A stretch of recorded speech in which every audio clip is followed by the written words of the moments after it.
the time, or with the changing of the view of the people, dharma is confined only with the religious thing. But it is not like that. Dharma is a concept. It is equated to with the justice, or we can say justice is equated with the dharma. So with this concept, with this thing, definitely uh, Mr. Dr. Kuldeep Patovari will highlight the things, the role of dharma with the justice, the role of justice with the dharma, and how dharma is playing a role for the way of the justice. So with this, welcome you all once again, and over to Janvi. Thank you, ma'am, for your wise words and your warm greetings. So, our today's guest of honor is Mr. Kuldeep Patwari. He is an assistant professor in Guwahati University. He has a specialization in medieval history. He has done his MA and MPhil from Jawaharlal Nehru University. We are highly obliged by your presence, sir. So, the floor is all yours. Please enlighten every one of us with your wise words. Thank you so much, Janvi, and thank you, Pallavi ma'am. You have left me with some, pretty heavy words like enlightenment and wise words. So I hope I am able to live up to that. I hope I am able to do justice to that expectation. And of course, Pallavi ma'am, it's really good to be back, although virtually. I have, unfortunately, I have kept my video off because I think if I switch on my video, the feed starts to stutter. So there's some lag. So I'll switch on the video now, and I'll see if the quality deteriorates. Then I'll most probably switch off the video later on. Kuldeep, we will switch on our video. You just switch on your video, we will switch off our video. Okay, that's better. Yes. Yeah. Yes. Yes. Okay. Yeah. I think that would be fine. So, Pallavi ma'am, it's really good to be back. Even though virtually, at least it's a platform to reconnect. And I was thinking that day when we had the chat that 2015 and now it's 2021. It has been a long time, and I feel really honored to be given this opportunity by our chairman and our principal, Pallavi ma'am. So thank you.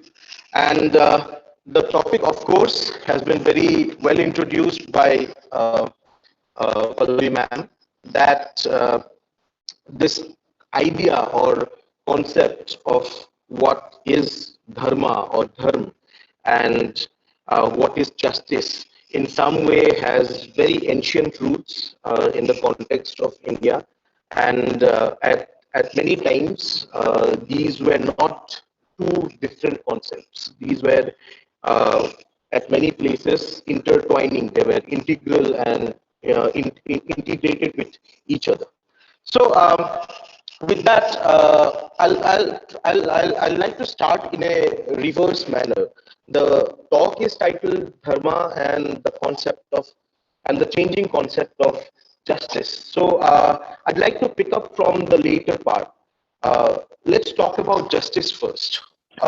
What is justice and what do we understand when we say justice? And of course, this lecture has been prepared keeping in mind what Dr. Rahman had kindly suggested to me, that my primary listeners today are first semester students, first or second semester, sorry, pardon me if I'm wrong.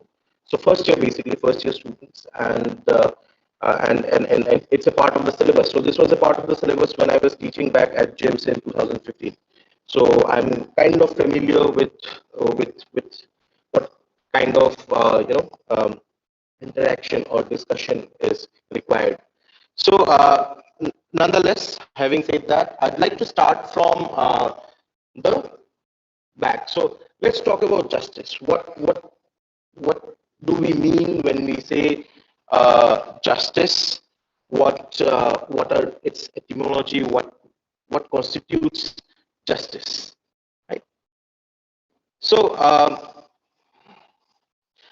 if we talk about justice, it's a very old concept, right? It's not a very modern or contemporary concept, but a very old concept, and it has its roots way back in history. Since the time we can talk of a human society, we have a concept or notion of justice from there itself. And the concept of justice, of course, the term justice itself, if we talk about the English term justice, it of course has its roots in Latin, and it primarily means getting what one deserves, or getting what is just, what the society or what the system thinks is just in the sense what you deserve or what one deserves. So that way, justice as a concept can be seen as as a framework that governs how people interact with the society, people interact with each other, and people interact with society, right? And as such, when you talk about uh, what kinds of justice are there, you see different parts, different you see different what can we call groups of justice, and all of these different parts, all of these different breaks have their own significance. They have their own importance. So you have something like, say, social justice, right? You have something like, and I'll come back to the explanations of this. So you have something like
I think sir has got some technical problem. Sir, can you listen us? Actually, your voice, we are not audible to us. Kuldeep, sir.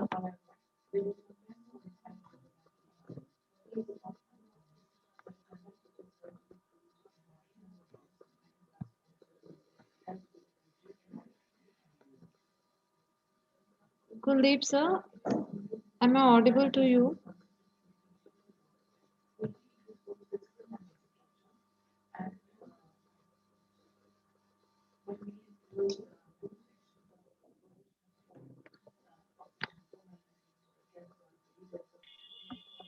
Sir, are you there? I think he is there, but we are not able to listen him, and his video is not visible. Rahman, sir, if you have his number, please coordinate with sir. Rahman, sir, are you listening?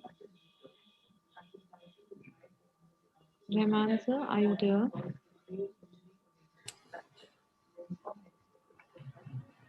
Basically, I think Kuldeep, sir. hello.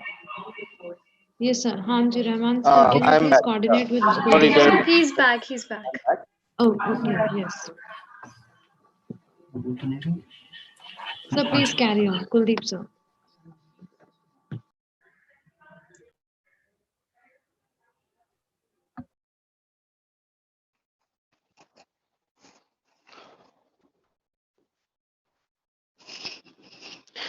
Right. So with the idea of justice, you also have the idea of different types of justice, right? And categories or divisions. And one must understand that these divisions are not like strictly created um, in terms of giving out justice, but largely in terms of understanding or how we ourselves have perceived justice. So we have something like, say, the social justice, where it aims to kind of uplift different underprivileged sections or marginalized sections without unduly or unreasonably affecting the interests of the upper section of the society. And like these ideas of social justice, you also have the ideas of a social welfare state connected. And these Sir, I'm so notions of sorry to social interrupt. If means you can switch off your video because as you are opening up the video, I believe you are means your network has been hampering. So right, you right, can right. That's what I would like to yeah, speak rather than keep the video. yeah. Thank you so much. Sir.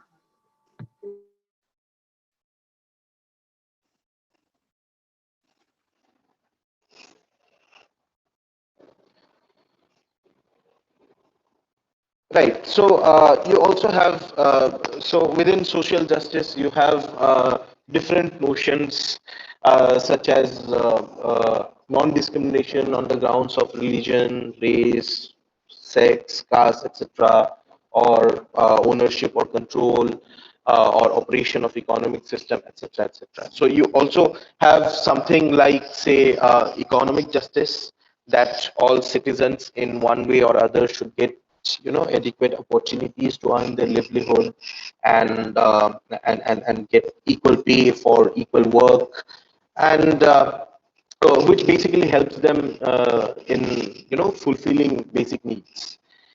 So you also have political justice, where equal political rights and opportunities are provided to all legal citizens, which makes them able to take part in the administration of the country. Right. So it also gives the right to vote or even contest in elections. And you also have legal justice, which primarily can broadly be understood as having two major functions. One is the formulation of laws itself, right? And the other being the administration part. So justice, then, if we understand the concept of justice, then we have to understand that justice has a theoretical framework, ideas, philosophies, or ideologies on which justice is based. And at the same time, it also has an administration part, that how are those ideas going to get implemented, right? So formulation of laws, and what's crucial is that it's not just any law that one wants to implement, but just laws which do justice to the society as well as the individual. So one dimension is the formulation of just laws, and the other dimension is the administration part. Right? How is this idea that has been given a shape, given a reality through promulgation of laws? How is this idea going to get implemented? That's the administration part of justice, right? So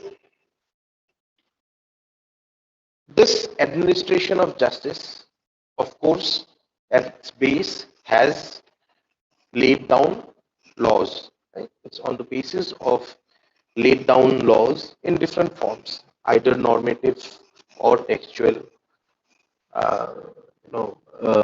laid down laws.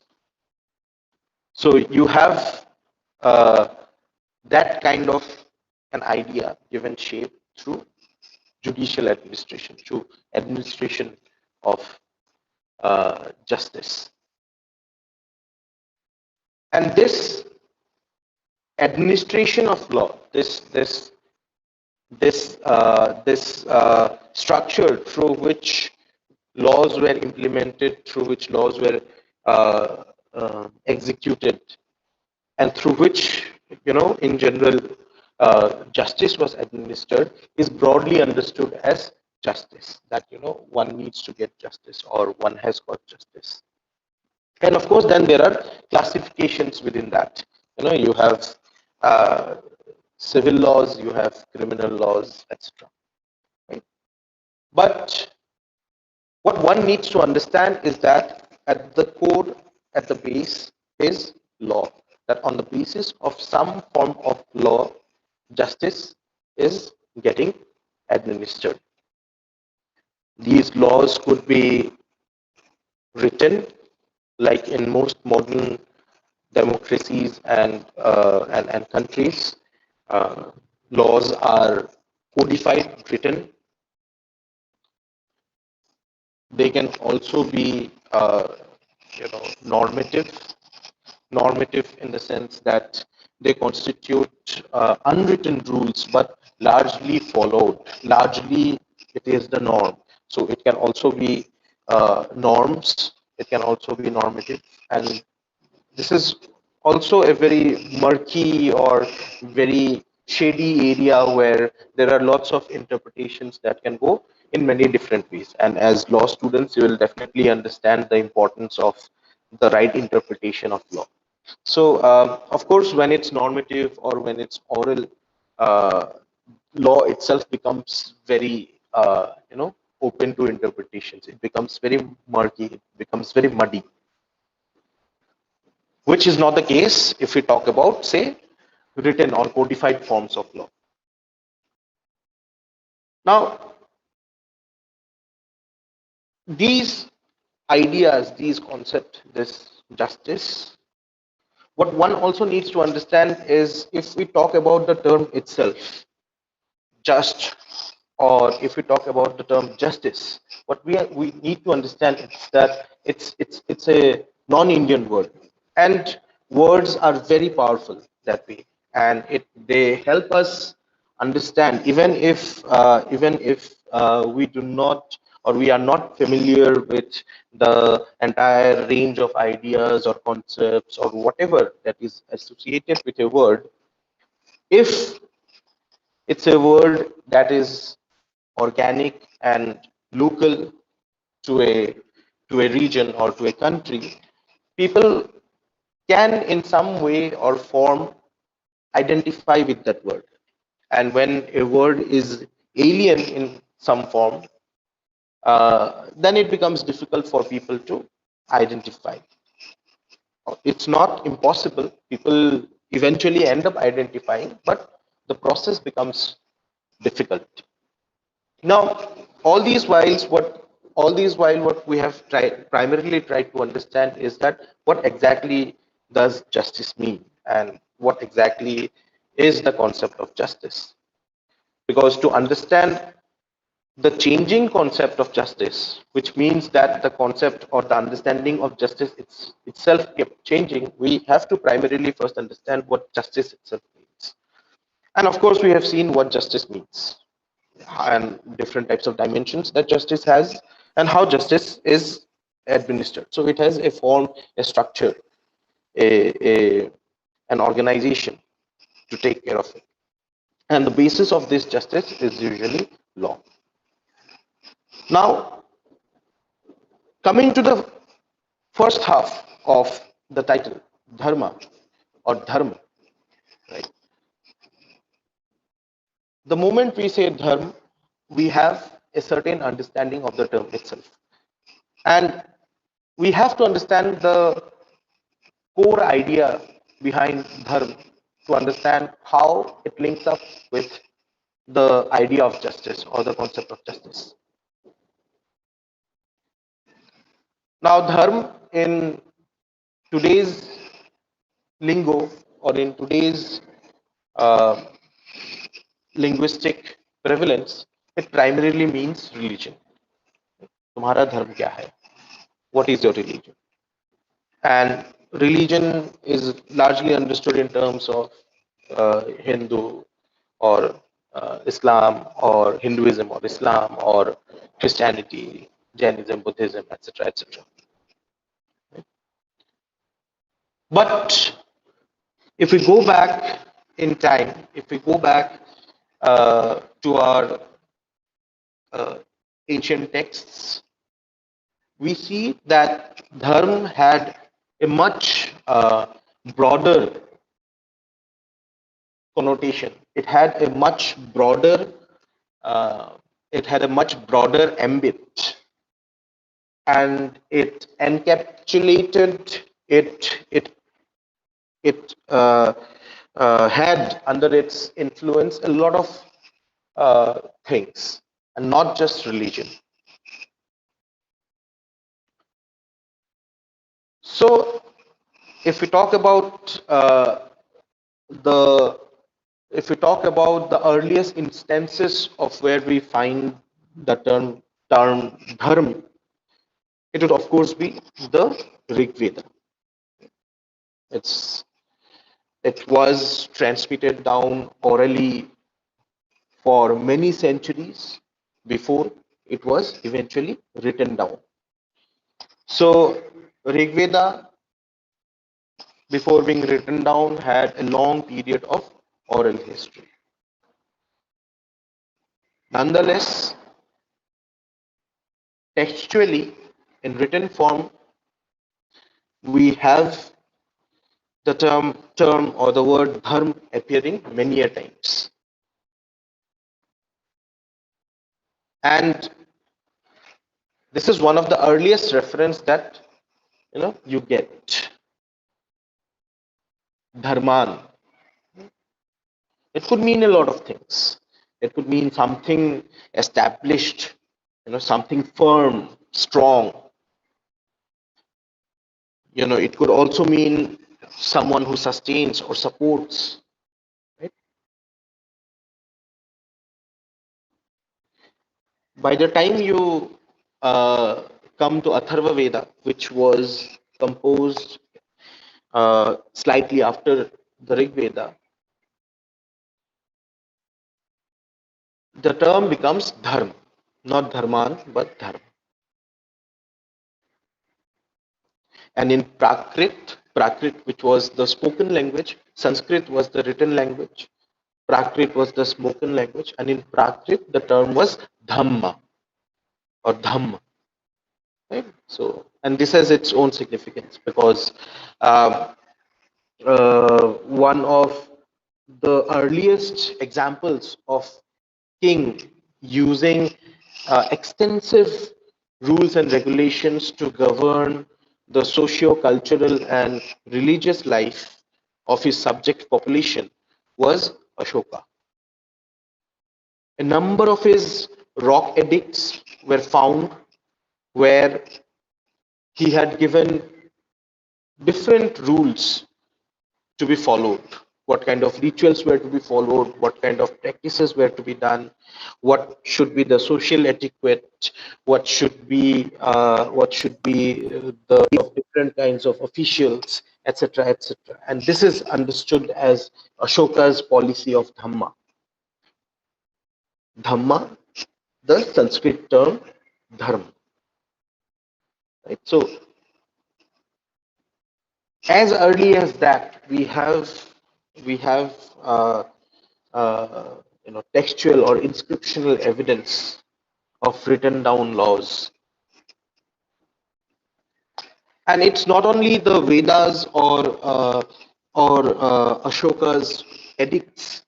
Edicts are basically orders, official orders, which were inscribed in rocks. Hence, these are known as rock edicts, and these were issued by Ashoka, and they're found all over the Indian subcontinent. It's primarily found in eastern India, Bihar, Bengal, Jharkhand, Odisha, some parts of more West Bengal, some parts of Western Bangladesh, and also up to Afghanistan and even in southern India. There have been evidences of Ashokan rock edicts, and these have well laid down norms. Right? But it's not that only the Vedas or Ashokan edicts had such laid down norms. Um, these norms were found throughout different kinds of literatures, right? They were found in the different Dharma Shastras. They were found in the different Upanishads. They were found in the different Purans. They were found in the different epics. Epics, as in the Mahabharata and the Ramayana. And you have this long history of textual evidence, of literary evidence that has in some way or form tried to explain what dharma or what dharma is, right? And this concept has kept on changing with the changing times. A semantically similar term is also found uh, in say Old Persian, but the meaning is slightly different in that context. So you have all these different Vedas, the Upanishads. In Mahabharata, it's a very famous scene where Yudhishthir, inquires what dharma is, and the answer is given by different brothers as different. Right? So you have different scenes like that trying to explain dharma, and there has been a long history, and all these different commentaries have had their own interpretations, right? So say for example, Vatsyayan, who was a philosopher from the 4th century, he talked about dharma and adharma, right? Dharma constituted activities like charity, dan, paritran, uh, paricharan, right? Or adharma constituted ideals or acts like violence, stealing, theft, etc., etc. Right. So then again, you have Patanjali, who talked about how uh, dharma is a part of yoga, and how different kinds of uh, categories are there, right? Primarily restraints and observances, niyams, yam, niyam, right? Dharma also governed the different stages of individual life. You have different law books, most famous being Manusmriti, right? So you had Smriti literature, you had Shruti literature, Smriti and Shruti. So Manusmriti being one of those Smritis. So you have different kinds of stages of a person's individual life being governed by such laws given out or spelled out in many of these treaties. Such as one of them was the observance of Varnashram Dharma. Varnashram Dharma primarily talked about the 4 stages of a person's life. And of course, one needs to keep in mind that this stages or this person would primarily be in the context of a male,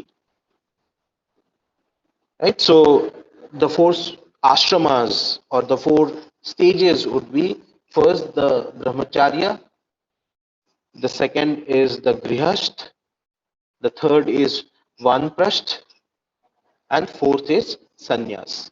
So these are largely laid down as the 4 ashramas of a individual's life, and these had to be observed, right? And that's what many of the law books say. and and not only religious or philosophical books like the Ved, Brahmans, etc., but also law books.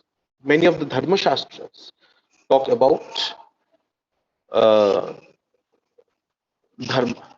What exactly is Dharma and how different rules govern our life. Right? And it's not only in uh, Hindu or Sanskrit literature that you find references to dharma as being larger governing body of uh, social, cultural, and religious rules that determine not only the social life but also the individual or private life of a person. So this was not only in the case of Hindu or Brahminical or Sanskritic laws, but they were also found in the teachings of Buddha, which whose followers or which the religion which is known as Buddhism. You also find these elements in the concept or the ideas of dharma in the sayings or in the writings of Jainism, right? So say for example, Buddhist teachings talk about four noble truths. It talks about a noble eightfold path, eight ways, eight do's and don'ts, and there are also four noble truths. Similarly, in Jainism also you find such divisions. So there are such rules and regulations in Jainism also. So it's not and also in say Sikh religious ideology or in Sikh philosophy, you find dharma, which is seen as the path of righteousness and of proper religious practice. Nonetheless, the point being that irrespective of what we largely understand as religion, irrespective of to which of these religions people belonged to, whether they were Buddhist, whether they were Jain, whether they were Hindus or Sikh, uh, largely the subcontinental population, the Indian subcontinental population, had in some form or other the concept of dharma, of rules and regulations governing socio social life as well as individual life. And when these rules and regulations were used to lay down codified laws, you have something like the administration of justice coming into play, right? So even if we talk about the Gupta period, even if we talk about the Mughal period or even the Sultanate period,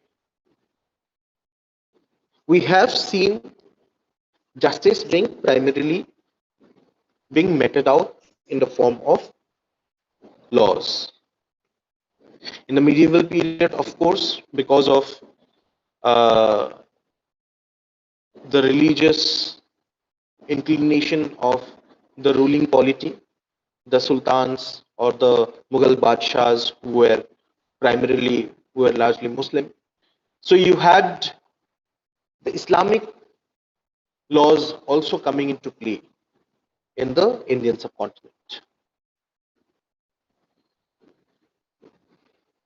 And there is a crucial change in that.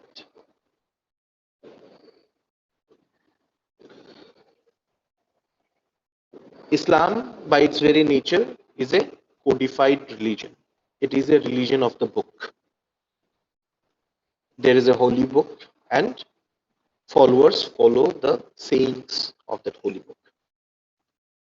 Since the sayings, the book itself is codified, the laws are also codified in the form of different sharias. As such, uh, Islamic rulers too followed a path of codified laws. This was, of course, not as advanced or as well administered in what we later on see under the British or colonial administration. The true proper codification of laws are actually done in the colonial period, and I think in either your second semester or your fourth semester, you have a subtopic which is called codification of laws. So the point being that this codification process, which starts much earlier than the colonial period. The colonial period in India begins in primarily in 1757 from the Battle of Plassey, when the English East India Company defeats the Nawab of Bengal and sets up the company rule in Bengal. So from there on, you see a codification happening at a much faster rate.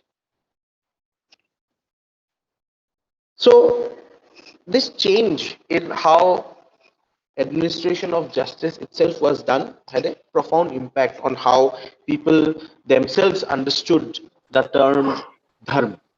In in an earlier period, when dharma was a larger concept that governed many aspects of a person's social as well as individual life, how a person needs to behave in society, what kind of duties does a person have, what kind of rights does a person get, uh, how should a person behave, etc., etc. So, and also the different do's and don'ts. So dharma, from being a concept that governed all these different aspects, by the time we reach the 18th century, when colonial rule begins in full flow, the idea of dharma gets converted into something being as constricted as religion. Now, dharma started meaning religion, and this was of course also because of how incapable the Europeans were, primarily in understanding the concept of dharma itself. They they looked at administration, they looked at justice primarily through European laws, which were highly codified, and they were also what were largely seen as secular. Secular is a very modern term. Secular primarily meant that the laws did not necessarily emerge from socio-cultural or religious background, but these laws emerged because there was a certain sense of legality or illegality.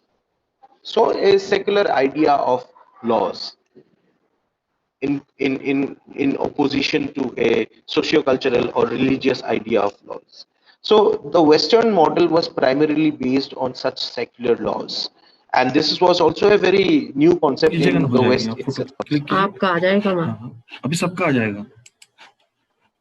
एक Hello, बार click कीजिए. hello. Yeah, so please continue. Yeah, can you hear me? Yeah, sir.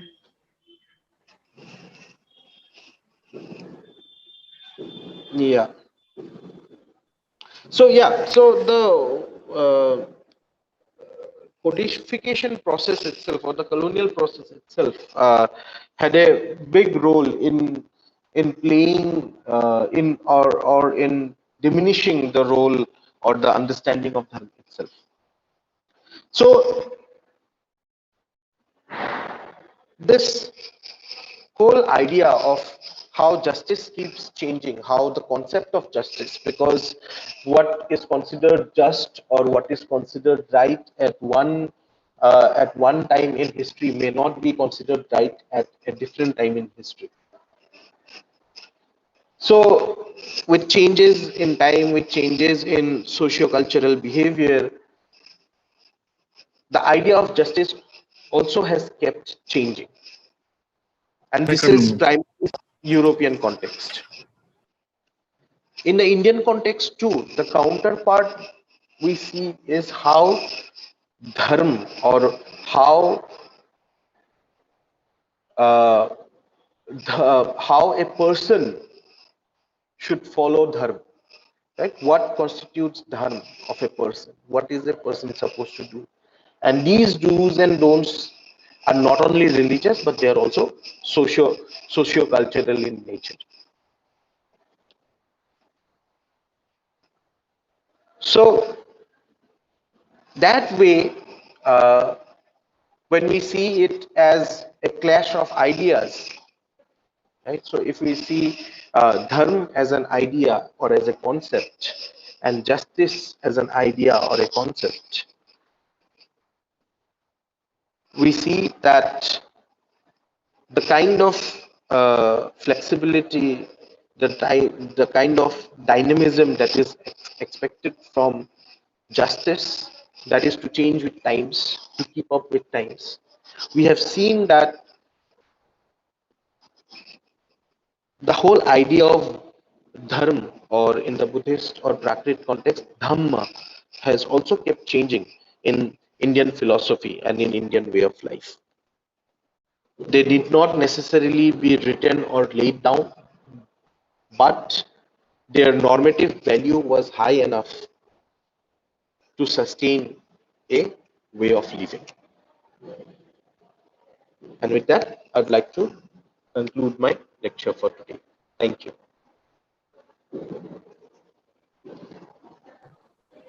Thank you, sir. Sir, we have just a question from Ratnesh Dubey. He is asking, what is the significance of history in legal discourse? Right. I'll just give you one example. Um, when you're studying law, one prime or one primary tool that you use is the idea of precedent. If there is a legal precedent, right? So if the Supreme Court is working on something, so they will try to see if there is a legal precedent. You will know better than me about this. So what is this precedent? The precedent is nothing but a history of the same or similar kind of case or cases, right? So if you understand history, then in that way itself is a precedence of our entire human existence. So the better we know our history, the better we are prepared for our future, right? So that's a very cliched statement, but it's true. Cliches exist because they are true at times.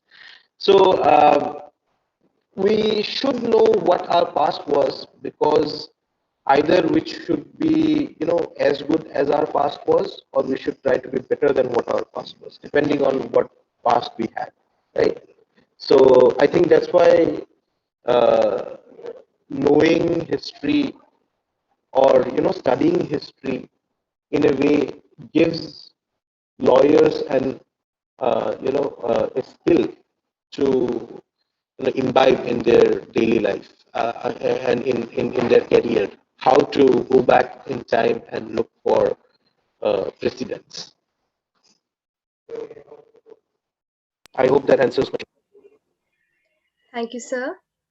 Sir, it was a quite interesting lecture. You taught us the history of justice, how dharma and justice are connected to each other back when tracing to the Hindu civilization, then to the Mughal emperor, and then to the colonialism when our laws were particularly codified. So, sir, it was a very intriguing session. Thank you for that. Now, I would like to invite Dr. M. Raman sir for his last vote of thanks. Sir, Can I have you? Good afternoon to all. I, on behalf of Gemtech School of Law fraternity, I extend a very heartily vote of thanks to the guest speaker, Mr. Kuldeep Patoriu, Assistant Professor, Guwahati University, who spared time, uh, his valuable time, you can say, from his busy schedule to enlighten the students on the theme Dharma changing concept of justice. The theme is relevant for the law students as in ancient Indian society, justice and dharma were not a distinct concept. This lecture has a great importance as it would help students to understand the evolution of the concept of justice and thereby its jurisprudence. Further, I thank Principal Faculty of Law, Professor Dr. Pallavi Gupta, for her motivation and guidance. And I also thank to Dr. Professor Dr. Ajay Kumar Tyagi sir, Dr. Amita ma'am, Dr. Richa, and Dr. Shishma ma'am, and all my colleagues for their support for this event.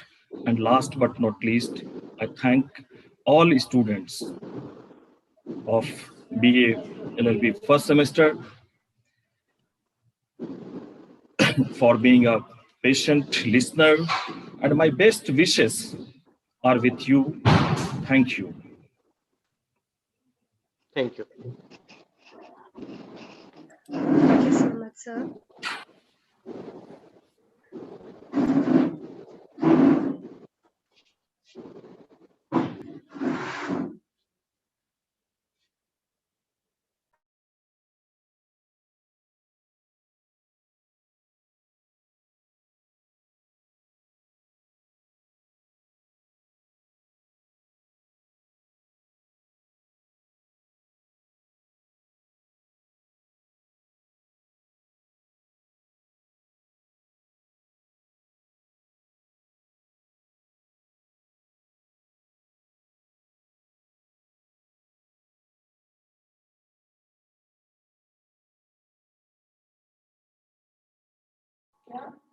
Hold on. I would like to request everyone to open up their video so that we can have a group photograph.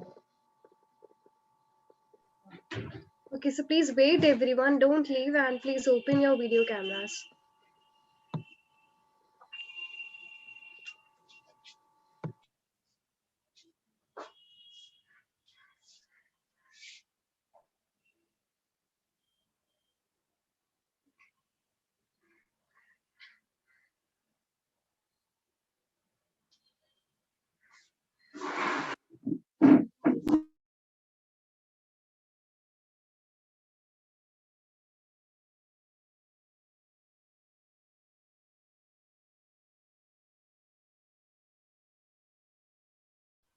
Ma'am, am I audible?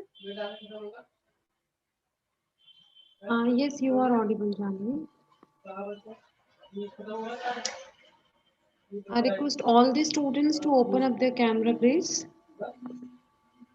Anushri, Kritika, Anuradha, Nidhi, Abhishek, Aman, Neha Tripti, Kush Kakkar, Sneha, Pranjal,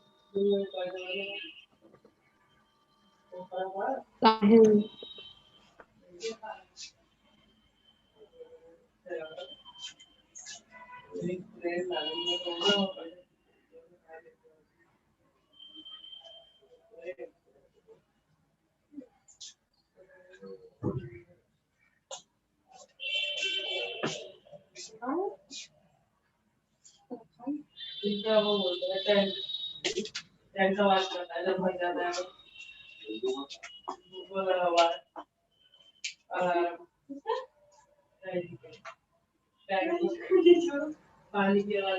Okay, thank you so much.